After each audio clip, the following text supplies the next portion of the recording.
Hey everyone, Al Fragnoli, League of Leaders. We've got a fantastic leader, a wonderful friend of mine, and a great leader out there in the business world, George Boulos. George is the marketing manager at Stellantis. He's got tons and tons of business experience out there. George, thanks so much for joining us. I appreciate you having me on, Al. Thanks a lot. Absolutely, George. And I want to jump right into some leadership topics here. So, the first, I want to talk to you and ask you what you think some of the strongest leadership traits are that all great leaders must have. If you had to pinpoint, a couple leadership traits that great leaders have to have, what is it, George? Yeah, I've got a few, Al, that I've kind of come across through my career and I've been exposed to through different leaders I've worked with and different managers I've worked with. I think the first and foremost for me is trust. I think it's very important to be able to trust the team that you're with, trust the people that report to you, trust that they'll make the right decisions, and if they don't, it's okay. It's always seen as a learning moment from that aspect. But I think having the trust to be able to put different responsibilities, different opportunities in somebody else's hands to allow them to grow, I think is very important of a trait of being a leader. One thing I would also say too is patience. Going along that same point, um, especially working with those who might be younger than you or just entering the workforce. I think having patience is very important to being a leader. When those starting out their careers or just learning, you kind of have to put yourself in their shoes where you were just once starting out your career, and just being able to work with them hand in hand, use again moments that maybe they may screw up or may not be the best decision as teaching moments, but allowing to have patience to allow them to kind of think and evolve on their own, and being able to support them there as well. I also have to mention empathy. I know, Al, you and I have talked about empathy a lot when it comes to leadership in the past, and I think just understanding that not everybody's environment or situations are like you, and realizing that there is a time to push your team to meet deadlines and be hard on them, but there are times to back off and understand that there are things outside of the environment of work that could be causing some issues or some pain points, and just having empathy to relate to that, I think is very important as a leader to have, and keep the camaraderie that your team needs in order to be successful. And if I had to say one more thing too, Al, I would say being a guide or just guidance. Um, I think a manager who's really, really good at their job, a leader who's really good at leading people, um, is not providing direction, is not providing, uh, I guess, a path that people then take and check off the box that they're just doing. It's guiding them, allowing them to make the decisions themselves, and being a person who takes obstacles and gets them out of the way. For me, a manager is somebody who comes in when it's needed, with a lot of big problems that are arising, and works to get rid of those problems to allow their team to be able to advance and continue forward. So I know there's a few there, a little bit more than a couple, but I think the big thing for me is trust, patience, empathy, and just being a guide, or the guidance that a leader needs to be in order to lead their team. George, I love some of those characteristics that you just shared with us right there. First of all, when we talk about trust, I think this is a two-way street, right? Managers have to trust his or her team, and the team's got to trust that leader. Otherwise, there's going to be a lot of obstacles that make it very, very difficult to be successful. Trust, to me, is the number one characteristic that strong leaders must have. So I love that you pointed that out. Patience, I find this so interesting because I think a lot of times when we think of leaders, sometimes they might struggle with patience. But you mentioned that leaders might have a younger team sometimes, depending on what company or what industry you're in. But if you have a younger team, there's going to be mistakes that happen. It might take a little bit longer than a veteran employee would take to get them up to speed. So having patience is really critical for leaders to have. Empathy, this one I absolutely love, because I think sometimes leaders fall into the trap of thinking that it's always go, go, go, now, now, now.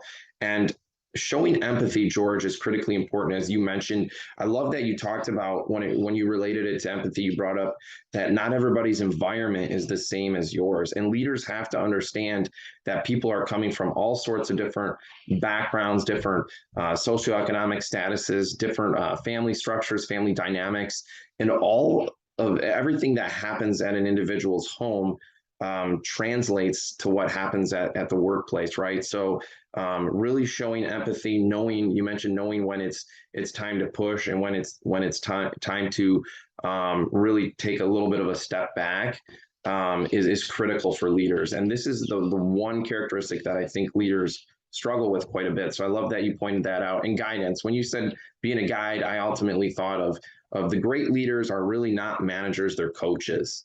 That's something that always comes to my mind. And really being a guide essentially shows that they're being a strong coach and really helping their people progress the way they want to see them progress and the way the company needs to see them progress. So I love those characteristics that you shared, George. Thank you so much for pointing on some of those important traits that all leaders must have if they want to achieve success. George, the next question I have for you is why do you think some leaders struggle to find results, especially leaders that are maybe early on in their managerial careers? Why do we see them struggle? There's a lot of research out there that shows people are leaving the job force in the last 2 years at a faster rate than ever before. And when those people that are leaving are surveyed and polled, there's a lot of data that shows that they're leaving in most cases because of their boss. So why do you think leaders are struggling a little bit to see the results? Yeah, I think Al, a big piece of that, and it's really interesting that that's the case. I think it's um, nothing new per se that the boss has been an issue in those cases, but especially those leaders early on in their careers. Um, for me, it's a fact that they're coming into this leadership role brand new, right? They're coming from a role of being in the trenches, of being the workhorse, being the worker bee. They got things done.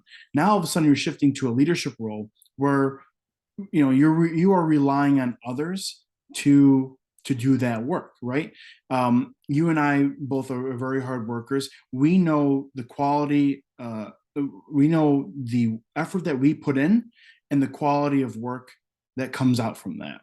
And I think leaders early on obviously are becoming leaders because they have great work ethic. They've got great quality of work or work output, right? Are achieving results in the roles that they're getting, which is what's getting them to advancement roles. But now they're relying on others to get those results, and they are the face of that, right? They're the leader of that team, and now all of a sudden you're relying on others to achieve those goals, achieve those results. It's hard to let go. It's hard um, to allow somebody else to do that and be in the position just because of fear of failure. I would say is probably the first and foremost. And I think what happens then is when you get a manager who has fear of failure, you get a manager that also micromanages. And I think when you get the micromanager, then you get the statistics that you cited about a lot of people leaving because of their boss, right? It's not because their boss was mean. It's not because, all of those other aspects. It's probably most likely because their boss was just over them all the time, managing the heck out of them when they weren't just able to kind of have some ability, some independence there. So that's what I think happens a lot is these leaders are very good at their job. They're obviously in positions, or at least you would hope, positions due to the results of their work. And once they get to those positions early on, it's just hard to let go of those reins and allow somebody else to grow and succeed, but yet still be responsible for that. George, I love some of the things you talked about. You mentioned that leaders are obviously, they're brand new into a certain specific role and they have a hard time letting go. I think that is so, so true, right? And there's a lot of research and data that shows that in a lot of instances when people are being pulled from their current role and pushed into a leadership role, that the company knows that they're good at, let's say, sales or marketing, whatever it is they do, the company knows that they're good at what they do, but they're assuming that they're going to be a good leader. And being a leader is completely different than the past role.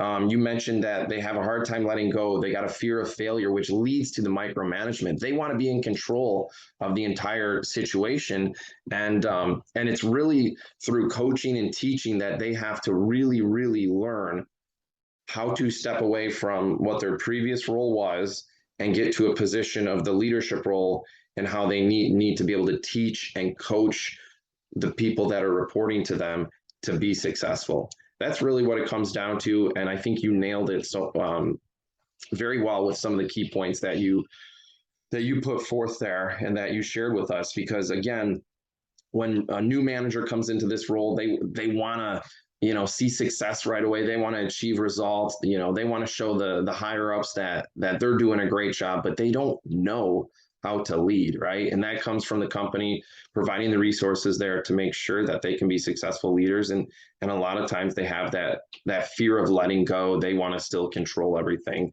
and then they become that micromanager, which, George, you mentioned, leads to the data that we have about people leaving the workforce, and then a lot of reasons why they're leaving because of their boss. And obviously that hurts the entire company as a whole. So we don't want to see that. But George, thank you for sharing those points right there.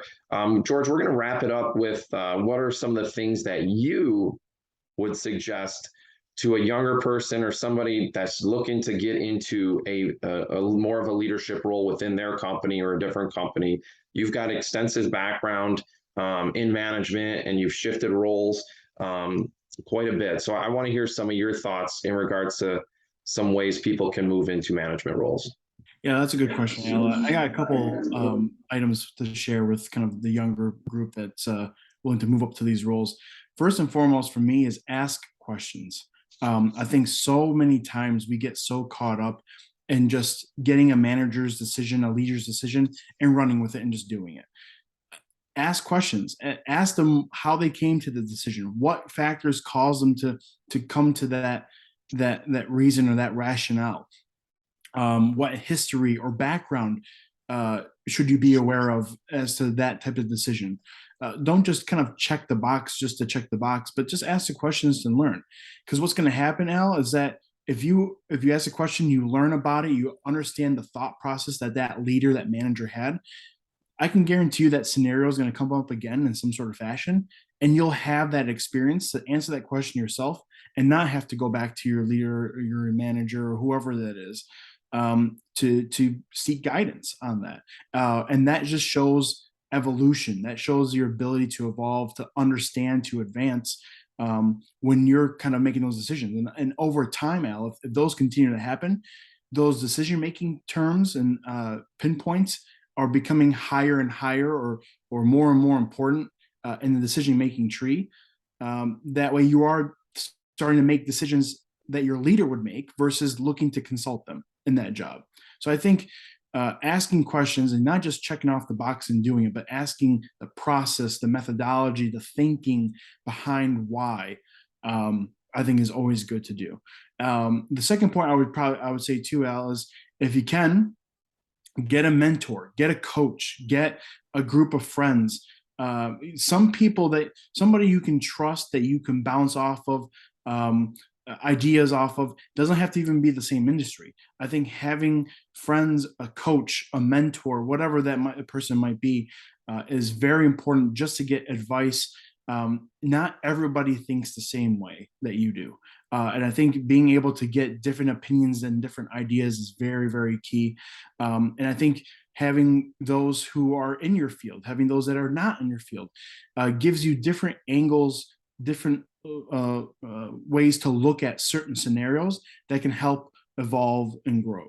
I've always been a person to seek advice. I've always been a person to talk to my closest friends to get their thoughts on a few things, and it's been an important part of my career to have that, no matter if they're in my industry or not. So I would say definitely get some sort of coach, a mentor, somebody you can trust to be that sounding board for you. George, I love some of those points you just made. Being a mentor or getting a mentor or a coach, so critically important. Um, we always want to have somebody that we can trust and go to for guidance, for help, to ask questions. And a mentor is critically important. Having a leadership coach or a business coach or life coach, whatever it might be, really, really, really important to have that by your side as well as a resource if you want to be in a leadership role and if you want to be a successful leader. And then, George, you mentioned ask questions. It seems so simple, but there are so many people that just go through their day-to-day jobs and they just say, okay, right? And they don't ask the questions. But you said don't make it a check in the box. Ask questions, always be a sponge. Look to learn as much as possible, see what a manager's thought process is with the decision they're making. And as a leader, George, I've known that learned over time that it's critically important to be able to explain to your people why something is being done, right? And so, you know, that's going to teach you when you ask questions, you'll learn that when you shift into management roles, the importance of sharing with your people why something's being done, why something is urgent, why it needs to get done, why a decision was made. Um, and asking questions is critically important. George, thank you so much for your time. This wraps up our conversation around leadership. We appreciate you coming on. We know you're a busy guy, so thank you for sharing some of your stories from your experiences in the business world. Keep doing wonderful things. Keep being a great leader. And thank you so much for jumping on with us. Appreciate it, George. Thank you, Al. I really appreciate it. All right. Thank you and take care.